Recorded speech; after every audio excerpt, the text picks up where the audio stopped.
So you wanna be a picture book writer, then you gotta write picture books.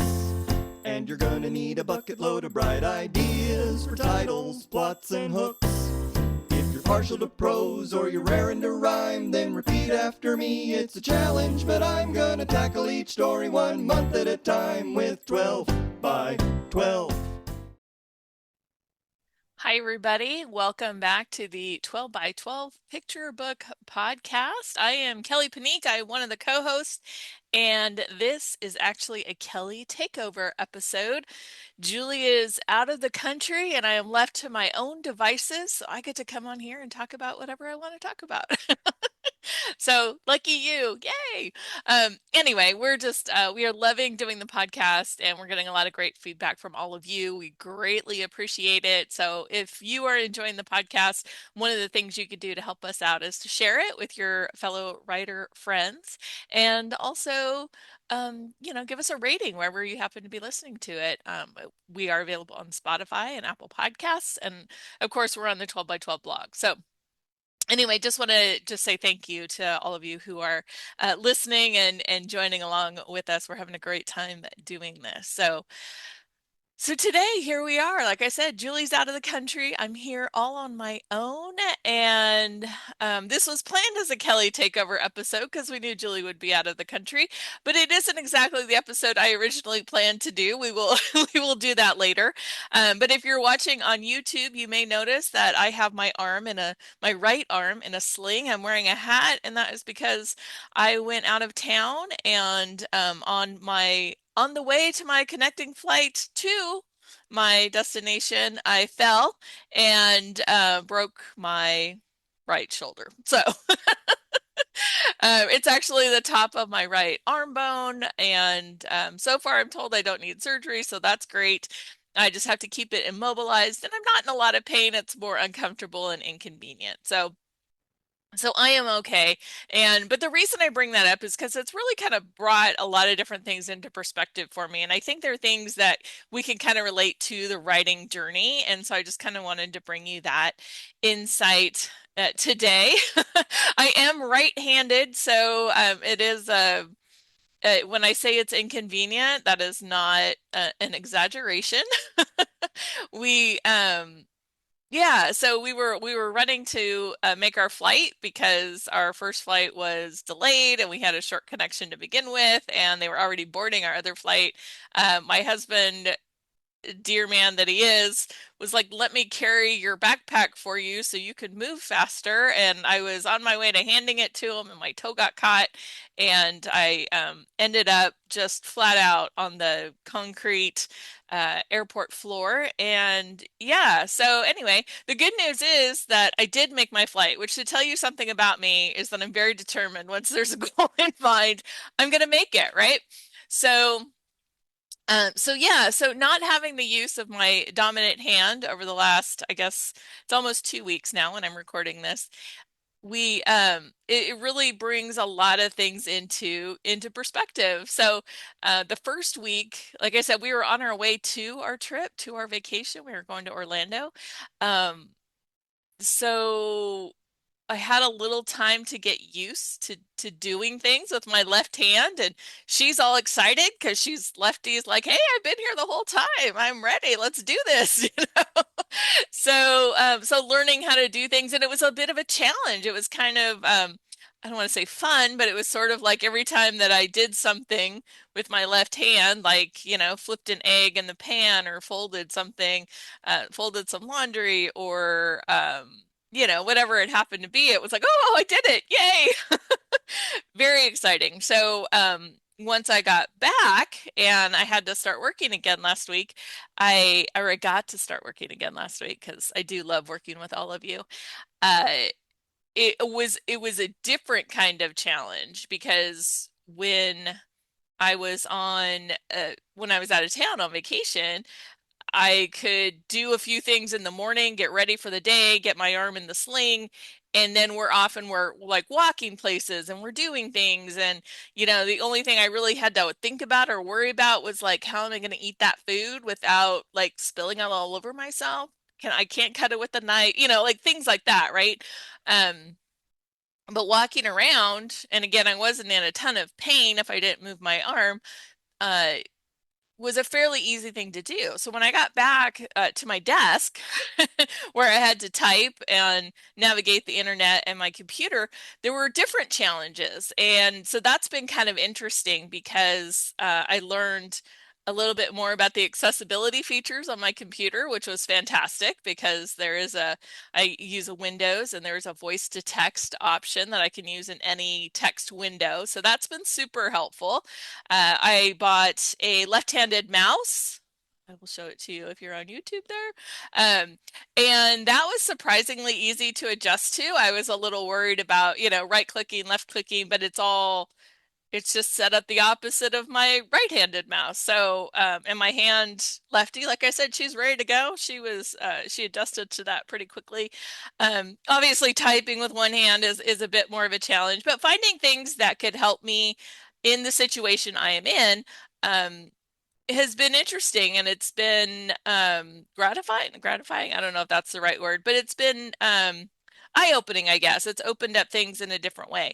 And I was talking to my husband the other day because one of the things about getting back to work and being at home versus being out of town is that especially the first, 3 or 4 days of trying to work differently was really mentally exhausting, right? Because I'm having to it just seemed like every single thing that I did was something I had to think about that I didn't have to think about before, right? Like if I wanted to just type in an email, I would just start typing and not have to think about it, right? But now I only have one hand, so now I have to think about it. Do I want to do a voice for that one? Do I just want to type it? Do I want to, or how do I navigate? How do I get to that? And there's a lot of like, you know, having to click more times than usual on something because I'm not in the right place. And there's all these little adjustments, and it was just pretty exhausting to have to think about every single thing I was doing was different. So things that would just come automatically, I would have to really concentrate on. And honestly, very exhausting. Mentally taxing, I would say. So, but the thing was, is I told you I was talking to my husband about this, and like I said, I'm used to typing, right? And so I'm thinking about what I want to say in my head.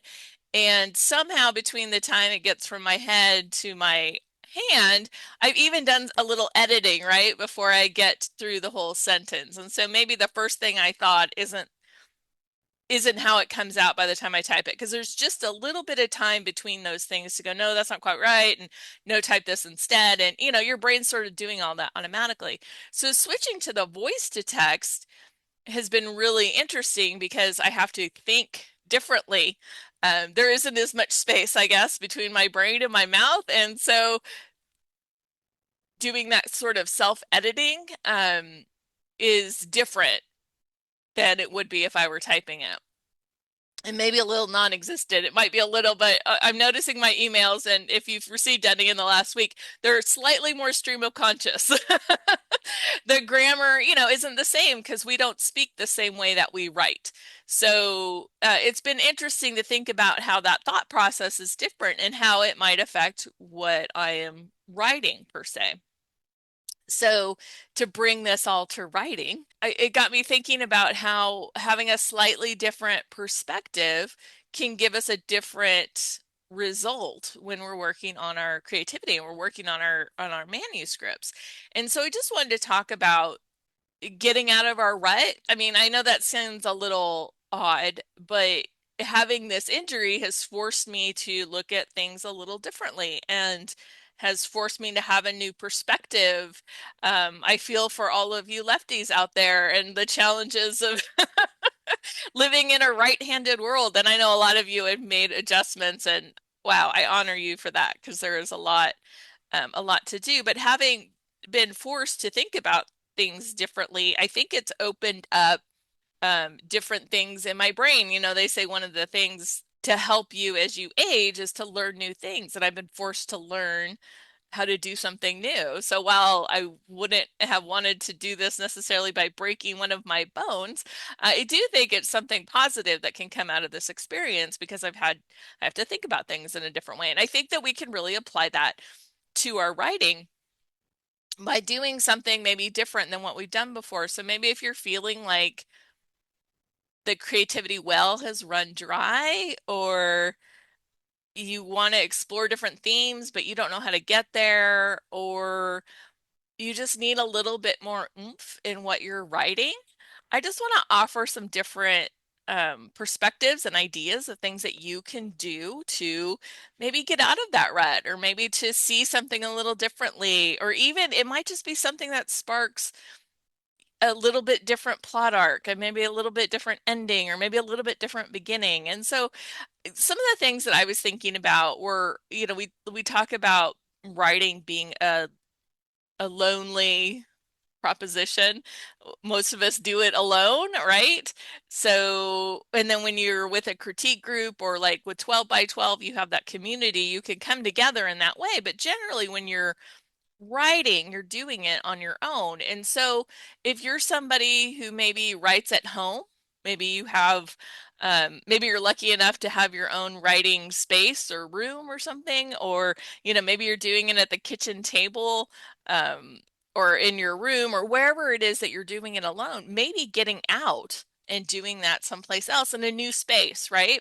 So if you're somebody who writes at home, maybe it's going to like a coffee shop and writing, or the library, or maybe even just outside, and we're talking about writing picture books. So maybe it's outside, in a park where that kids are playing, and maybe you can be inspired by being in that space and around that energy.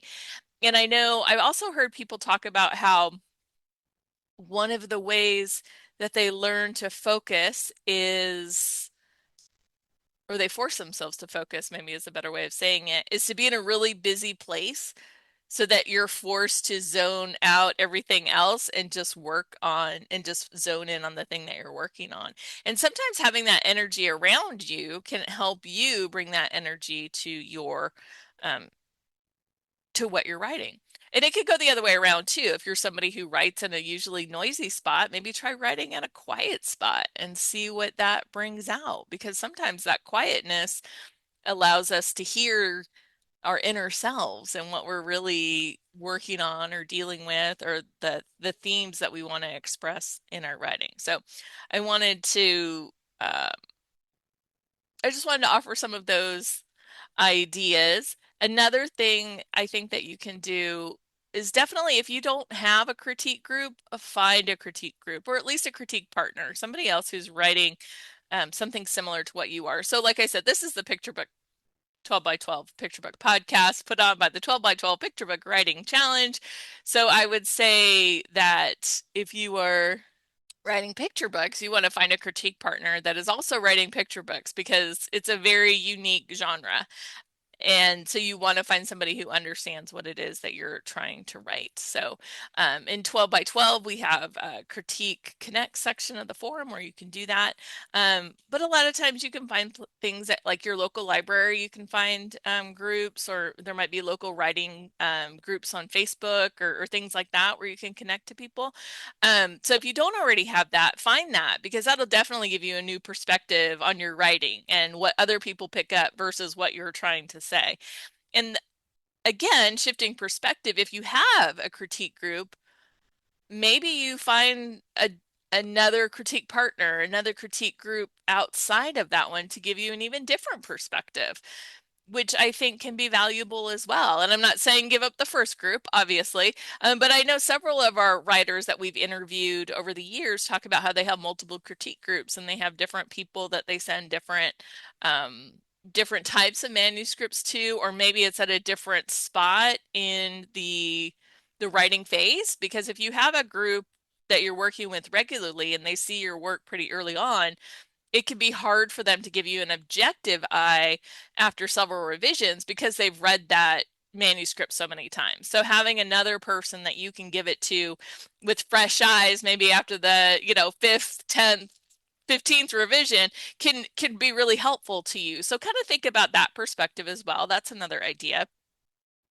And maybe even giving it to somebody who isn't, once you have it farther along, like when you think it's pretty close, maybe even giving it to somebody who isn't a writer, maybe somebody you know who's maybe an elementary teacher who uses picture book texts, and librarians that use picture book text on a regular basis, and kind of getting their thoughts as a reader and what that experience of your manuscript is like, and having them read it aloud. That can be a really helpful different perspective than you're getting in the beginning of your process.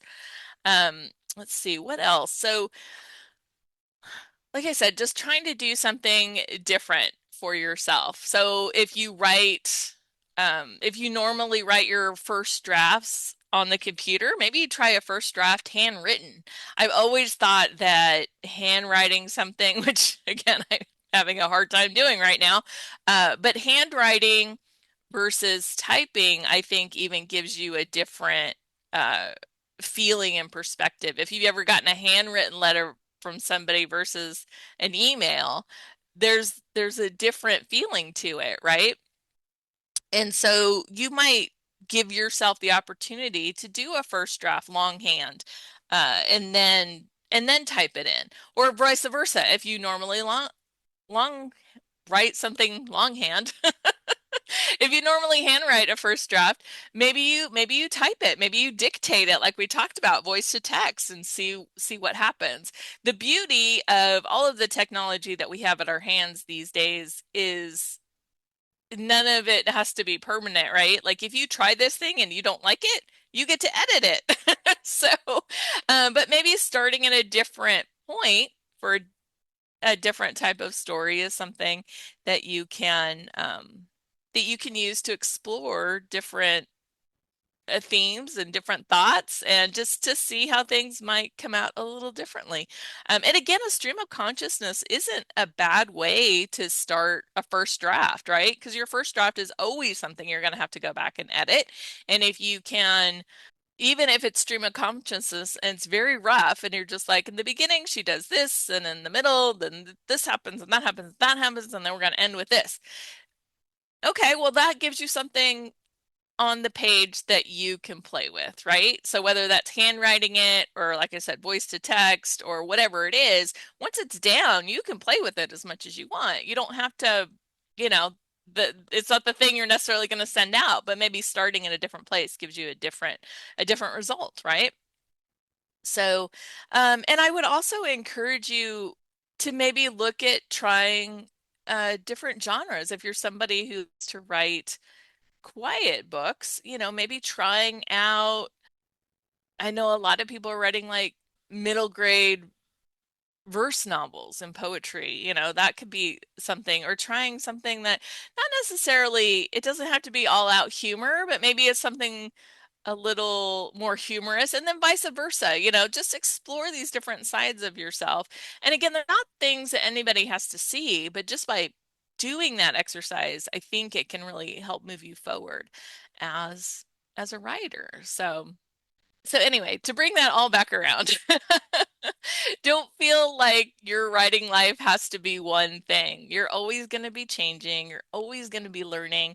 And if you open yourself up to new perspectives, or maybe new ways of doing things, exploring things, experiencing things, these are all ways that you can improve yourself, not only as a writer, but I believe as a human.